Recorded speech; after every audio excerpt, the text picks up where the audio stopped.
Good morning. My name is Haley England. I'm a press assistant at the Pennsylvania Department of Agriculture. Thank you for joining us for today's career exploration panel discussion during the 2021 virtual Pennsylvania Farm.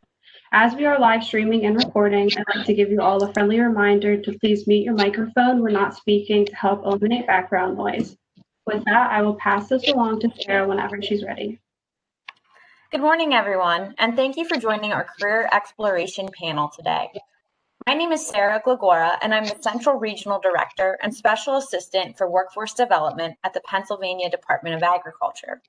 Today's discussion will highlight the various career paths and opportunities within agriculture. The panel will be recorded and available on the Farm Show website after the event.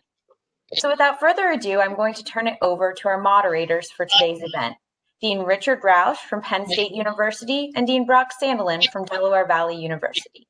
Thank you both. Thank you very much. And it's great to be here to be able to talk about career pathways for agriculture. I'm Rick Roush, and I'm the Dean of the College of Agricultural Sciences at Penn State. There are general themes that we really want to talk about, including that there's a range of jobs available, both for people who are headed to college and others who prefer to go straight forward into the workplace. I want to thank the Farm Show and the Pennsylvania Department of Agriculture for organizing today's event. I know that Dean Sandel and I are very excited to welcome all of you to this and our excellent panelists who volunteer their time today. So before we really get started, I want to stress how important agriculture is to all of us and to the entire world. When we think of agriculture, we often think of farms, fields, animals, and plants, all things that are truly important to the agricultural enterprise with healthy and affordable food. But it's also about clean air and water, and a lot of what people are doing in agriculture is really managing the environment in the long haul. And that's what I like to say, that one of the great things about agriculture is it's something where you can do well financially, and you can also do really good for the environment. So it's a great career path. If you're interested in agriculture, one of the key things to keep in mind is only about half the jobs are actually out in rural areas and on farms.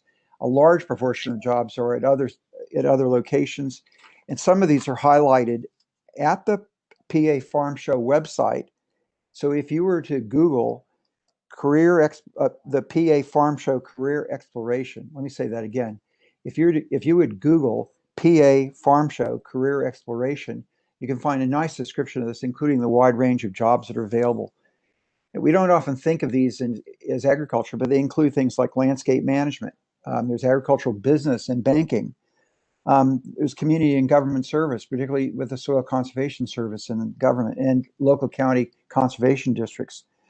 Forestry production, the butcher school we just talked about. So there's many that some of us were just talking about. Penn State's just established a butcher school that actually starts today, a 10-month program to get people engaged, first at Penn State, working through our meat science lab, and then with individual employers. So there's a whole range of things out there that are possible. So you can build a very bright future that truly ignites your passion and will make a difference to everyone. Now, you'll hear a lot about these opportunities from our panelists today, but in terms of the broad scope of what the possibilities are, as highlighted at the website I mentioned a few moments ago, there's a huge number of jobs out there. The U.S. Department of Agriculture and Purdue University published a survey on this last year, and they concluded that college graduates can expect approximately 59,000 job opportunities annually between 2020 and 2025, a 2.6% in growth.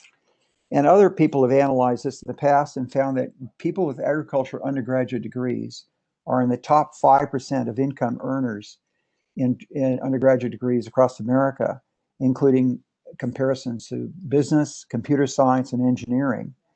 They typically get starting salaries of greater than $50,000 a year, and over a lifetime will tend to have an average higher income of about $800,000. So it really is an attractive place to go in terms of career prospects as well. So the industry is thriving.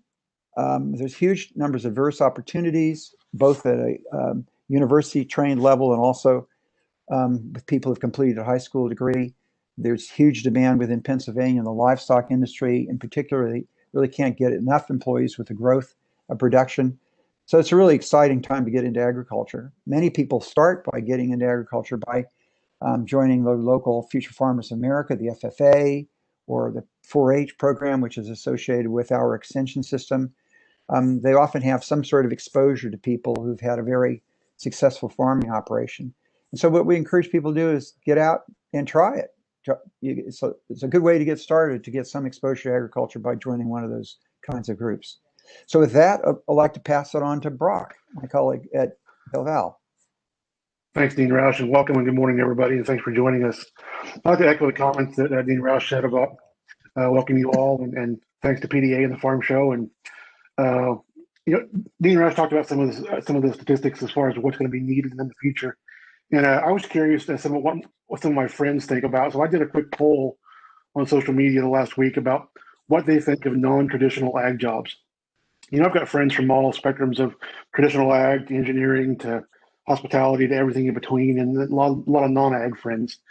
And they came up with a lot of neat ideas that we don't really think about when we think about ag. Some of those are really technically based. So I think we've got to be able to think, thinking outside the barn per se, as far as outside the barn in ag. There's really a lot of tech opportunities. There was a Farm Bureau kind of innovation challenge Friday as part of the National Farm Bureau meetings. It was kind of a Shark Tank-like challenge involving, I think, 10 entrepreneurs that were competing for various funds to help their businesses start up. And they were all ag-based. I mean, there was everything from app development to software to sensors and greenhouses. They even had an autonomous robot skid steer loader that was picking up rocks in the field. So it was pretty neat stuff. They're going to have their finalists on next week when they announce them. But just to show you that ag is wide. It's not just farmers. It's not just ranchers. It's not just planting and harvesting. Like Dean Roush said, there's marketing, there's NRCS, there's USDA. And I think one of the big growth potentials of ag in general is technology. Everything we do in ag is going to be increasingly more technologically efficient. It has to be to feed the future. So I think we're an exciting time in ag, and I look forward to speaking with all of you this afternoon, this morning. And with that, I'll turn it back over to Dean for some introductions. Sure. Well, it's my pleasure to be able to introduce 3 of our panelists today, and Brock will introduce the other 3. So I'll start off with Chef Mike Ditchfield, who's earned a Master's of Science degree in Education Development from Wilkes University, a Bachelor of Science degree from the Pennsylvania College of Technology in the Culinary Arts. He studied many other places, but particularly notably, I think, the Culinary Institute of America as part of their continuing education program. He's been awarded Excellence in Distinguished Teaching Awards from the Pennsylvania College of Technology. He's worked at various places such as the 3 Ritz-Carlton properties, including one in Atlanta during the 1996 Summer Olympic Games. So he has a really extensive background in helping deliver great food to people. Second, I'd like to introduce Tim Wentz, who's pretty easy to see who Mike is, but maybe just give a wave to the crowd, Mike, just so they see out there. Okay. Next, I want to introduce Tim Wentz, who's the field director for Northeast Equipment Dealers Association. And like many people get into agriculture, he started as an active participant in 4-H programs when he was younger and became a representative to the National Club Congress and a member of state horse judging teams. He graduated from Penn State College of Agriculture, my college, with a bachelor's degree in agricultural economics and rural sociology. And as you'll see in a moment, it took a degree in agricultural economics and rural sociology, and it opened up doors for all kinds of things for him to do, including he spent many years in service in the U.S. Navy. And then in civilian life, he moved on to the construction industry. And now he's working both in agricultural electronic manufacturers in his current role in equipment dealing. And the third person I have the pleasure you want to wave to folks, Tim? There we go. And third person I have a pleasure introducing is Jessica Matthews, who currently works as a dairy grazing apprentice with 7 Stars Farm. And she's also had a very diverse background. She's studied psychology, but she was also very interested in gardening, where she really caught the farming bug. She practiced lots of homesteading skills such as canning and baking, and then started working with chickens, which she notes is a pathway that people often use to managing animals, the bigger livestock, something you can start in the backyard at home and go on to cattle. And then she has an apprenticeship through the Pennsylvania Sustainable Agriculture, the PASA group. at a dairy farm near her to begin her apprenticeship. So let's give us a wave there, Jessica. There we go. So that's three of them, three of our great panelists. And with that, pass it on to Brock, who has a pleasure introducing the other three. Yeah, so our next panelist is Todd Greenberg. Todd is a horticulturist from the Philadelphia area, working in the field for more than 20 years. He's been in public horticulture for the last 15 years. He's currently working for the Pennsylvania Horticulture Society. We look forward to hearing from Todd today about his interest in horticulture and ag in general. Our next moderator is Dr. Jody Cole. She is on. She can't. She's on now. We got some video for you, Jody. Hi, Jody. So Jody is a veterinarian. She grew up on a small dairy farm in Chester County, completed undergrad at Penn State, and then went to Virginia, Maryland for her DVM degree. She has a mixed practice, private practice. There she's working on now, in veterinarians, which is one of our most popular degrees, probably both in Dean Roush's and my schools as well, in animal science pre-vet. So we look forward to hearing from Jody. And then our last but certainly not least is Samantha Johnson. Sam, welcome. So Sam is the director of Aquaponics program at AgWorks, which is something near and dear to my heart. We've been starting our aquaponics program here at Del Val. We're looking forward to expanding that a little bit. So Sam, we'll be in touch soon about some additional things. So welcome you all, and let's get started on the career panel. So you got to ask the first question, Brock. Yes. All right. So the first question this morning, please tell us a little bit about yourself and what you do, your occupation, employer, how many years, etc. So we'll start with Chef Mike. Oh, you're still muted, Mike. Good morning, everyone. My name's Chef Mike Ditchfield. I'm a culinary arts instructor at the Pennsylvania College of Technology in Williamsport, Pennsylvania. I've been a professional chef for over 40 years. I've been an educator for 25 years. And, I love the farm show. I've been a participant at the farm show doing cooking demos at the Culinary Connection, and before that in the Family Living Center for 20 years. And, I just recall somewhere in the mid 80s, I had an organic vegetable farmer show up at the back door of the restaurant, and she opened a door for me that I didn't even know was there, that I could deal directly with farmers, the source of my food. And so I've been a chef with hiking boots. I spend as much time as I can on the farms.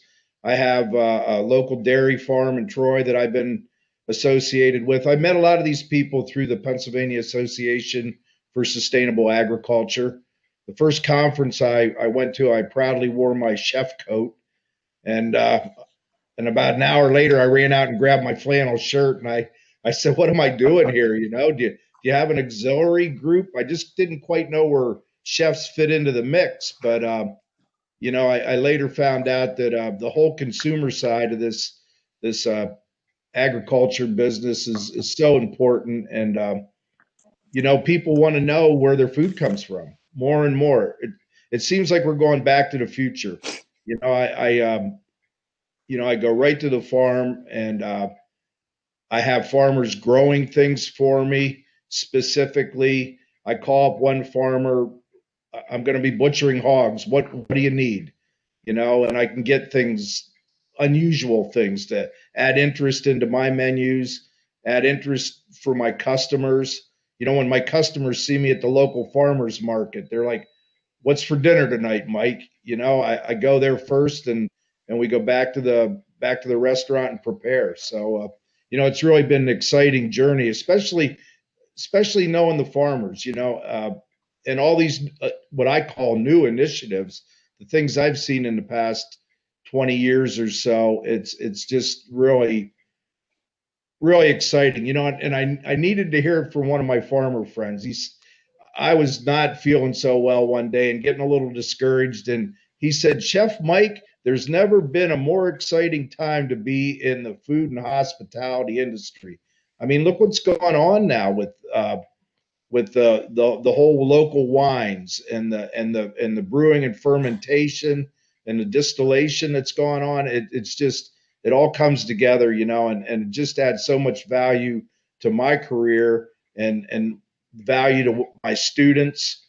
I take my students to the farm, anytime they see somebody coming in the back door with blue jeans, hiking boots, and a flannel shirt, that's one of Chef Mike's friends, you know, somebody bringing me chickens or ducks, somebody bringing me produce, you know, some great cheeses. I love it. So I don't know. Was that an introduction? Good, Mike. Great job. Thanks, Chef. Jessica? Nice.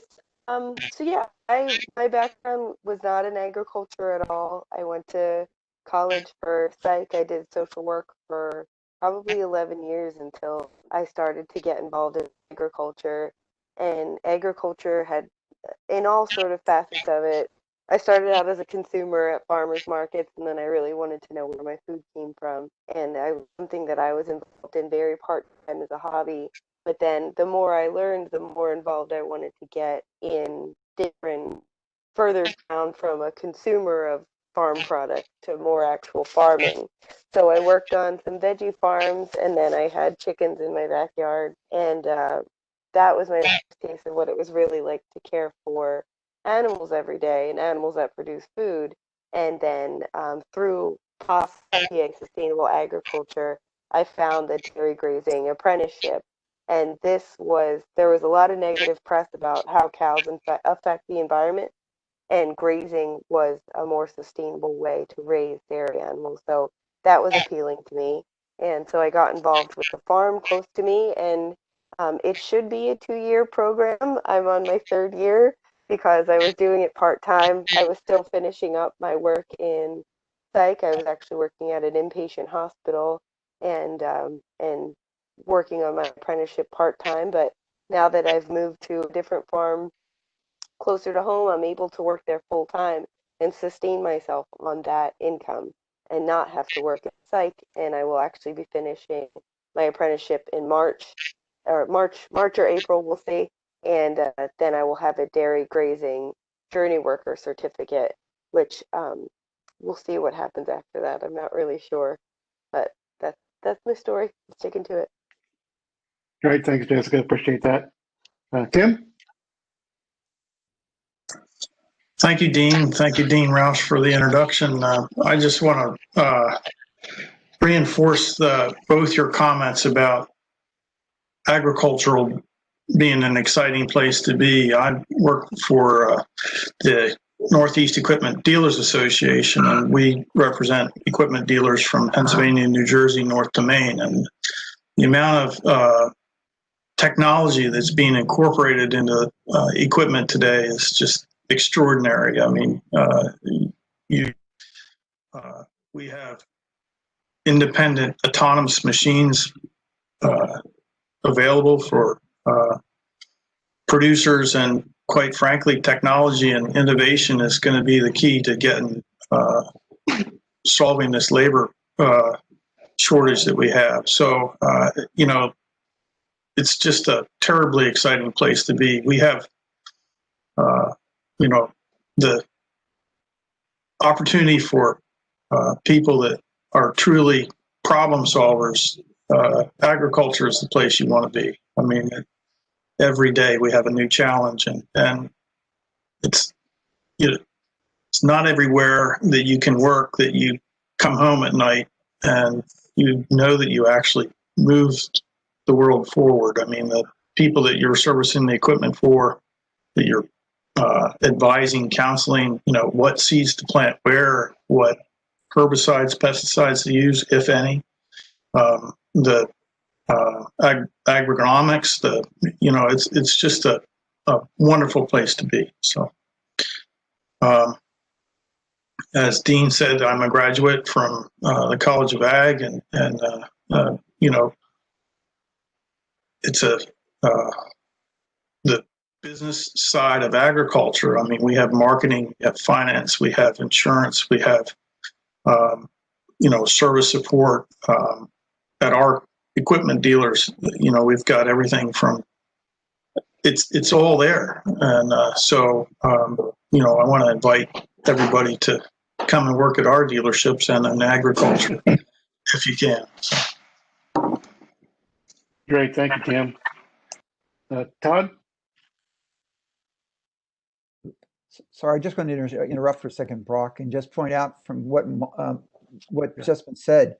If you're out there in high school right now and you think you want to get into agriculture, don't slack on the math. If you got math skills and so forth, you just heard they're in high demand in agriculture. So if you have some aptitude in math, take it as far as you can. Sorry for that interruption, but no, absolutely, keep the conversation going. It really highlights that point.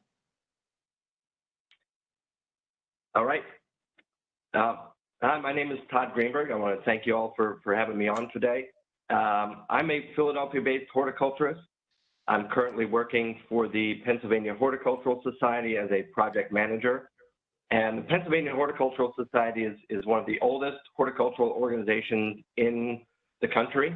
I think everybody knows the Pennsylvania Horticultural Society, or PHS, for the large Philadelphia Flower Show, which comes up every year. That's the oldest flower show in the country as well. But we do a lot of other great programs, both education, and we also manage over a dozen public landscapes throughout the city.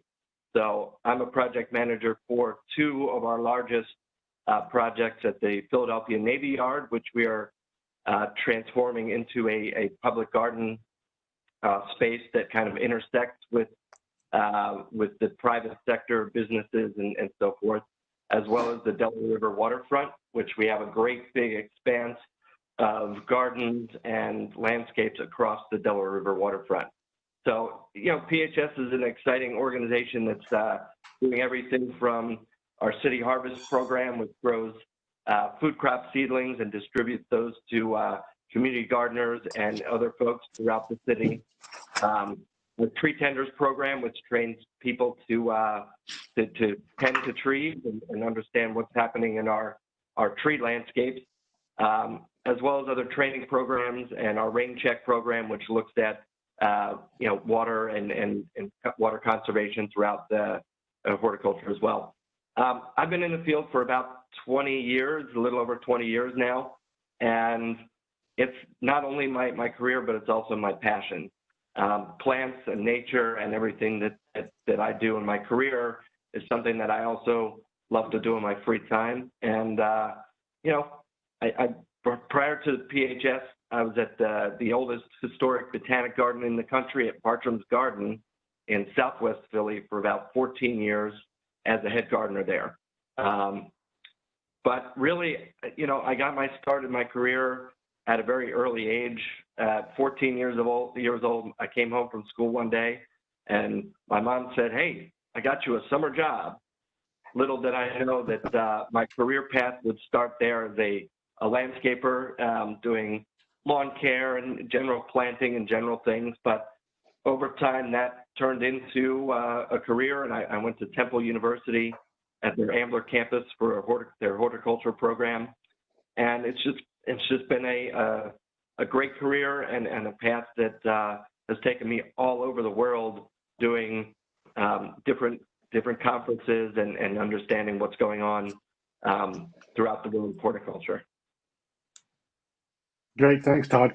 For those of you that are watching, if you're interested in horticulture at all, I suggest you go to a website called Seed Your Future. We've got a great program on that website that talks about a lot of the green-collar jobs, horticulture-based jobs across the country. It's a great organization. I've been involved with them for about 3 years now. And we're really kind of getting into high schools and middle schools about some of the really important green-collar jobs, horticulture, plant science-based jobs in the country. So, Seed Your Future, great new website. Dr. Cole, you want to start next?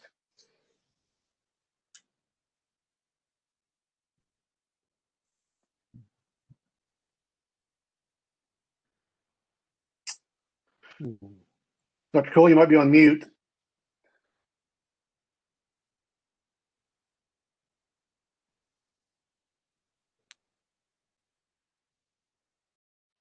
And we'll go to Sam and Samantha come back maybe when Dr. Cole's back online again. So Sam, you want to go ahead? Sure. Good morning, everyone. My name is Samantha Johnson. I am the director of aquaponic programs at Commonwealth Charter Academy. The whole purpose of what I do is educationally based. My job is to get students and adults excited about the field of agriculture.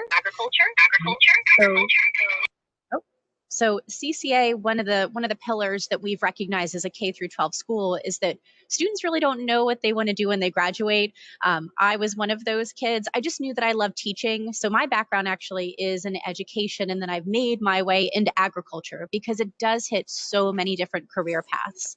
So one of the things that we focus on is really drilling down to meet students to say, hey, what is it you want to do? Is it culinary arts? Is it marketing? Is it distribution? Is it technology? And then my job is to try to create experiences for them that hit on those topics. So even though we are a K through 12 school ourselves, we are a cyber charter school, which puts us in a bit of a different realm, meaning that I have the autonomy to work with outside schools and groups. So we've hosted anyone, pretty much anyone that has an interest in doing a job shadow experience or an internship with us. It doesn't matter if you're a CCA student or not. We are very welcoming to you as long as it fits into your daily practice. So if you want to know about aquaponics, which is, fish and fish waste that's used to grow plants. If you want to work with technology, we have a system in our grow lab where we actually, track pH, ammonia, nitrates all through a dashboard. Boston Dynamics, I know some people are familiar with those robots. It looks like a robotic dog. It trends on Twitter and on YouTube every once in a while. We have one of those that we program to use in the lab. So students more interested in technology, we create something for you. Cookbooks, if you're really into cooking, we do have to harvest our fish, and we also harvest plants. So if you want to cook something up for us, we are very welcoming to that. So overall, my job in particular, is to make sure that you get an experience that aligns with the career that you think you may be interested in. If you love it, then I'll work with you to say, do you want to go to a school when you graduate, like Penn State or Delaware Valley? And I tell them, hey, this is where you go to find out what they offer. If you know that you really can't afford college, at least at this point, then I'll work with you to see if you can do an internship with us that'll help you get a job when you graduate. If you're not local to Harrisburg, I'll check all across the state. CCA, we have 18,000 students all across the state, so we have a lot of partnerships across the state. So maybe if I can't host you here in Harrisburg because you live in Erie or Dixon City outside of Scranton, my job is to kind of put my boots on the ground here and try to find something that's local to your area as well. Lastly, I do want to mention, because I did include that we are all across the state, I also supervise the mobile classroom, which is an aquaponics lab that lives on a trailer. It goes all across the state. Some of you that have an opportunity to go to Farm Show for the last few years probably saw it over at Farm Show. We take it to local fairs. Unfortunately, I've not been able to take it to the flower show since it usually snows, and having a trailer full of water, fish, and plants going out to Philly in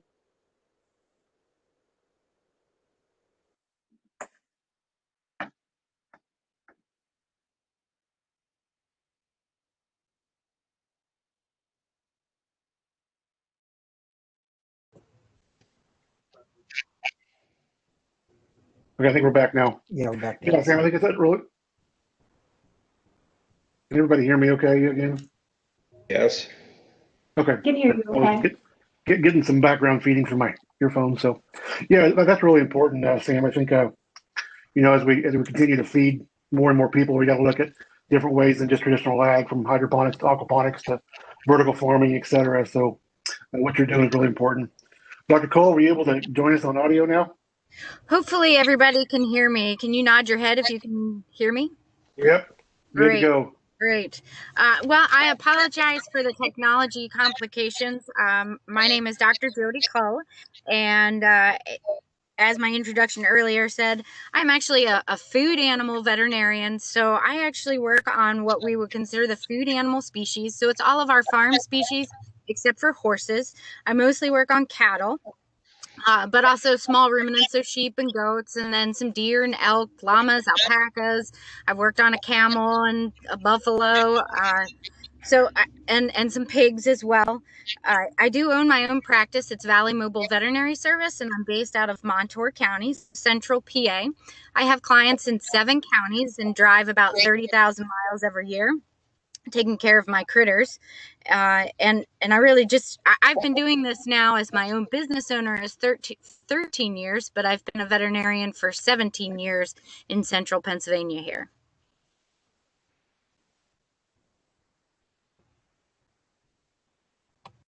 That's great. That's fantastic.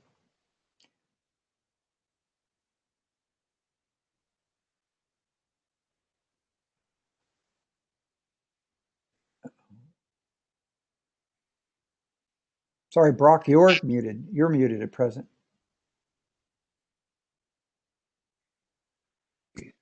There we go. There we go. Okay, I think you're up next, Dean. Right. Well, Okay. this has been fantastic. I might just start with Dr. Cole again, because in Pennsylvania, the vet school is with the University of Pennsylvania. At Penn State, we have a pre-vet program in veterinary biomedical sciences. What do you see as being the job demand in your area of work, Jody? I agree with you, hopefully. As far as the job demand, with only having a smaller number of veterinary schools throughout the country, there is a great demand for veterinarians out there. Where I see it in the highest demand is actually in the rural veterinarians, similar to me.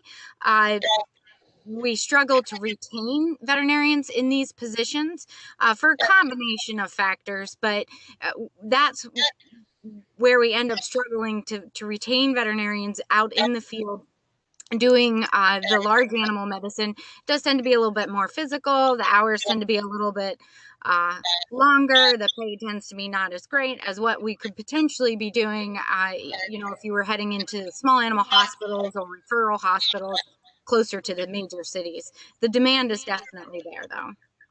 But for people like you still find it to be immensely satisfying, pretty obviously. I love what I do. Yeah, that's clear. I really am passionate about it, and I really enjoy helping my farmers, and that's really what gets me through the day is seeing my farmers happy, helping them be productive, helping them be successful and profitable, and keeping the animals healthy all in the same day. That's great. Well, thank you. I'm glad we were able to connect with you. Jessica, how's the job demand look in the areas in which you work? Get my video on here. There we go. Dairy farming, I don't think anybody's surprised to hear, has gone through a rough patch financially the last few years, which I learned about. I did not know about before I worked in the industry. Mm-hmm. But there is a lot of opportunities available for niche marketing of like raw milk, cheese, processing, that smaller farms, if they can incorporate those things into what they're doing, there's a lot of opportunity for that. That being said, from just a labor standpoint of people that might be interested in getting into dairy farming, I don't know a dairy farm that's ever not hiring. Is It is physical work and it can be difficult at times. So retention can be tough and it is repetitive, but there's a piece in the repetition, and I think it can actually be very zen. So in addition to working as a dairy grazing apprentice, I also worked for PASA for a few years in sort of a liaison capacity of talking to people who wanted to get involved in dairy farming and dairy farmers who were looking for labor. And there was always a demand there, and it was just a matter of matching up somebody with the right area or right workload or right schedule. There was no lack of farmers looking for help. And there's a lot of activity in other related grazing industries, right? Like pasture-raised chickens, sheep, goats, Yeah. beef cattle, and so on. There's lots of other activity there. Can you comment on that? Yeah, there's a lot of diversity available, and grazing lends itself really nicely to that. It's like a Joel Salatin model of you send cows through, you send chickens through, you send pigs through, and that does amazing things for the soil and increasing the organic matter and the fertility. And then you can grow. You don't, or I didn't. I never thought of grass as a crop, but it is, and so we're able to grow healthier soils and then to grow healthier crops as a grazing crop when there's a diversified animal production available. So I really love that phrase, thinking outside the barn. It really does require a different way of thinking, but there are so many opportunities available to the people that are willing to do the work. Thanks a lot, Jessica. So Tim, something else you'd like to add about demand in your area? I think you pitched a pretty strong case about that before. So just technicians alone, we're looking at 1,000 technicians and that we're going to need in the next 10 years. So we're really hurting for technicians. Sales, support staff, precision ag is just a exploding portion of our business. So the technology and problem solving that you spoke about are just absolutely key. So it doesn't matter whether you're a salesman and or a precision ag specialist or parts. The amount of the demand is I would expect that we, in each career path at the dealership, there's going to be, just in Pennsylvania alone, at least 1,000 new hires in the next 10 years. And the other, while I was listening to the other presenters, and one of the things that came to mind, our dealership service the golf and turf industry, and Penn State has a wonderfully world recognized golf and turf program. So agriculture truly gets into every demographic and geographic location in the U.S. economy. So yeah, actually, when you were talking about engineering aspects, one of my favorites is seeing the growth, particularly in other countries, of robotic milking, which is kind of an amazing thing to think about. But huge potential there too, and it would require a lot of people to manage and maintain the machinery, just as you were talking about in other areas of agriculture. Well, I mean, our machines will tell you how, where a seed was placed. Yeah. I mean, think about that. I mean, if the data and the analysts and the technology and innovation that's coming into agriculture is just, extraordinary. I would venture to say that it's, exceeded the automobile and truck. I mean, we're light years ahead. There's probably 7 computers on a combine, and the combines have evolved, to where you have choppers and windrowers, and it's just, the equipment is just amazing. Yeah. I need to move on to other people, but an important fact about agriculture is both in Australia and in the U.S., two highly mechanized agricultural economies, the annual growth in productivity in the industry is about 2%, which outstrips most other industries, and it's because of the rapid adoption of technology that Tim's just referring to. Todd, how about in horticulture around the state, things like that? How do you see the job market going? Well, I've got to say that especially after seeing what everybody's been through this past year, and I felt very fortunate that everybody in the horticulture, landscape, trees, you name it, across the board, the demand for jobs in my field was significant, and we continued on. I worked steadily from March all the way through till now, and remained outside. So I would say overall the job growth and the outlook for green jobs in horticulture, landscaping, arboriculture, all the related fields is significant, and there are quite a few jobs. The Philadelphia region and many of the surrounding counties in particular, there are a lot of public gardens, a lot of big opportunities at some of the wealth of green industry locations that people can get involved in. And, horticulture is something that I think we saw a boom of people just wanting to get out there and garden on their own. So, it translates not only to job field, but to what people can do outside of their careers if they're interested in just getting out there and working in their own garden space, or working in one of these incredible jobs in the horticultural field in general. I see horticulture as continuing to grow, and I think the idea of getting young people involved now. I mean, I started my career path, in high school in my early teen years, and it really has carried me through to a really solid place. So I think that young people getting involved and understanding how many different job opportunities there are in the horticulture, landscape, and agriculture and farming field is, I think it's pretty expansive. I think we're going to see a lot in the next 5, 10 plus years.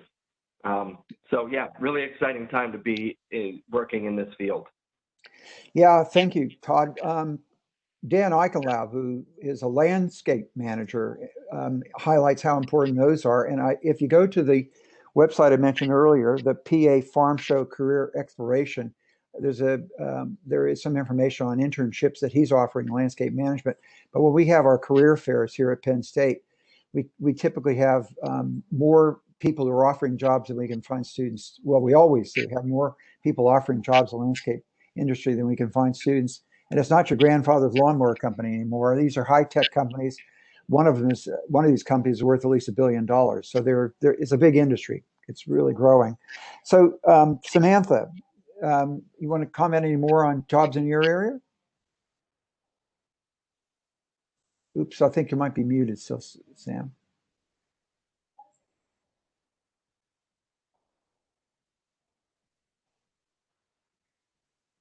Sam did mention she was having some audio issues. Oh, okay. Well, maybe we'll go back to Chef Mike. Well, you know what? As I listened to everybody talk, thanks to the farmers, I heard Jessica mention Joel Salatin. I'm familiar with Joel. I'm familiar with his son and what he's doing at his farm. I know who Wendell Berry is. The farmers have really drugged me into this whole thing, and it's a great place to be. I'm looking at Samantha's hydro garden in the background. We have one at Penn College, and we use those lettuces in our Lejeune Chef restaurant and in our dining services. And, horticulture. We have a horticulture program at Penn College. They make our centerpieces for our restaurant and for our catered events. Where do I fit as a consumer? I get to tie all this together. You know what I mean? And one of the things I tell my graduates, who even my recent graduates in the midst of this pandemic all seem to be gainfully employed as chefs. And overall, our college's placement rate is over 95%. And, there's lots of opportunities. And the restaurant business has a bad reputation for overworking people and long hours. And that's the case, but we're full of a lot of passionate people who like what they're doing. But you know what? I wasn't one to be locked into the restaurant all day. And guess what? In the past, the farm was over here and the restaurant was over there. Well, now we have on-farm restaurants. You know what I mean? I have a friend, Mandy Horn, who has Horn of Plenty down in Bedford. Her restaurant's right on her farm. She grows and raises almost everything she serves in her restaurant right there at the farm / restaurant. And, this farm to table movement has gone from seed to table, where the chefs are out there working gardens next to the restaurant, planning the food that they're going to prepare. I work so closely with farmers, and just think of the abundance and the bounty we have here in the Commonwealth of Pennsylvania. We don't have to go anywhere else to look for what we need. I mean, I'm just a middleman. The farmers have made me look great. The great chefs I've worked with, the late Jean-Louis Paladin, he always said, start with great ingredients. That's how all his recipes start. I don't have to look too far. So, and it's up to all of us. I tell my chefs, one of the first things you do when you graduate is seek and find local foods and get them on your menu. And many of them have done that. I have students throughout the Commonwealth, Pittsburgh, Philadelphia. One of my students won Chopped twice. She's working in Philadelphia. There's a lot of great opportunities, and they all know all my friends. I have a food sustainability class where, why should I sit here and I'm taking them right to the source. All the people I met through PASA, these are the people that taught me everything I know about dairy. These are the people that taught me everything I know about vegetable farming. These are the people that taught me everything I know about agriculture. So I take them right to the well. I take them right to the source, and they hear it firsthand. And, it adds so much value to what I'm doing, so much value to our curriculum, our cuisine, that, like my friend Bill Callahan said at Callahan Farm, there's never been a more exciting time to be in the food and hospitality industry. And with the brew pubs and brewing and fermentation, we have a certificate program at Penn College in that area.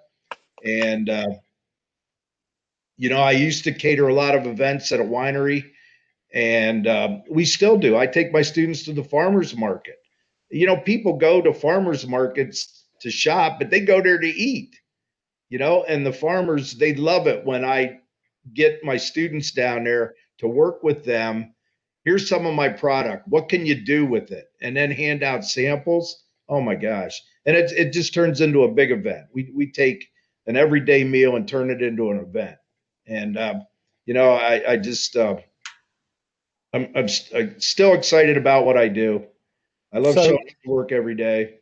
Thanks a lot, Chef Mike. You've given a great pitch for how we do value adding in agriculture. It isn't about just making bulk commodities. It's about taking things and really adding value on delivering to the consumer. So thanks a lot. We're running out of time. We haven't got through all the questions we had in mind to start with, but I think, Brock, we've really heard a lot of exciting information from our panelists today. I want to thank all of them, Jessica, Tim, Todd, Jody, Samantha, and Chef Mike, for all that you pitched for us. There's lots of other opportunities for people who are watching online to go to the website that the state government set up at the PA Farm Show Career Exploration. Really want to thank all the presenters. It just reminds you that the opportunities are fantastic. There's lots of job opportunities out there. We've got great educational institutions in Pennsylvania to give you the lift you need, whether it's from high school or going on to advanced degrees in college. And you really need to explore it. Just get out, maybe get a little bit hands-on experience with one part of agriculture and another to help you see where you might fit. So, Brock, would you like to add something? Yeah. Again, thank you all for participating. We really appreciate it. I've learned a little bit today, guys. Watching online, I've learned a little bit as well. And like Dean Roush said, I encourage you to get involved in your field that you think you might be interested in. When I started out college, I was going to be a chiropractor. I had no idea I wanted to be an animal scientist, and I went to do that for a while, and I didn't want to work inside the whole time. I didn't want to do that. So I changed my sophomore year to animal science production. So you never know until you get out in the field and work internships, do some mentoring, do some mirroring, those kind of things. And because of that, so I encourage you to get out there and do that. And one thing I didn't touch on earlier was, we have a lot of farmers, a lot of dairy farmers, a lot of farmers in general that are looking for ways to diversify income. So one of those ways, I've been in Southern California the last 14 years, not a lot of ag out there. And one thing that, that we did a lot of there was agritainment. So, we did a lot of get a value add to your farm, whether it's pick your owns or grow your owns, or like a chef said, that farm to table thing, it's grown up huge. So I think if there's a way for the farmers to incorporate some of those agritainment ideas into your operation to increase your revenue and diversify your revenue, I think it's a great opportunity for students to get involved in that too, from the marketing, the party planning, those kind of things as far as agritainment goes. So with that, I'll end my spiel and send it back over to Sarah. So, thanks again. I just added what Brock said. I think it was one word that came out of this. It's diversity. What you do can range, and no day has to be the same as the day before. So it's one of the wonderful things about agriculture is you train in agriculture, and the range of things you can participate in is limitless, and no 2 days have to be alike. So with that, join Brock in handing it back to Sarah for working with the PA Department of Agriculture to get this organized. Sarah. Yes, great. And I'd like to thank everyone for joining us today. I'm sharing right now a slide with some information. If you're interested in more information from us, the moderator's information is here, as well as the contact information for myself. It's been a really great event today. And while we didn't reach all the questions we wanted to discuss, we really did have some great information and some great content. And it's been great hearing from the panelists about the work that you do on a day-to-day basis and your experiences and the opportunities available. So if you're out there and you're interested in more information, like I said, here's some contact information. Additionally, this will be recorded and on the Farm Show website, where we also will have a number of resources on careers and a number of other panels going forward this week that will be looking at careers and different opportunities for youth and so forth. So just a big thank you to our moderators. You guys, it was really great hearing from you and getting your perspective. And a big thank you to our panelists for taking time out of your day to join us. So once again, thank you all for joining us, and we hope that you enjoy the rest of this week and the different Farm Show activities. Thank you all. Yeah, thank you.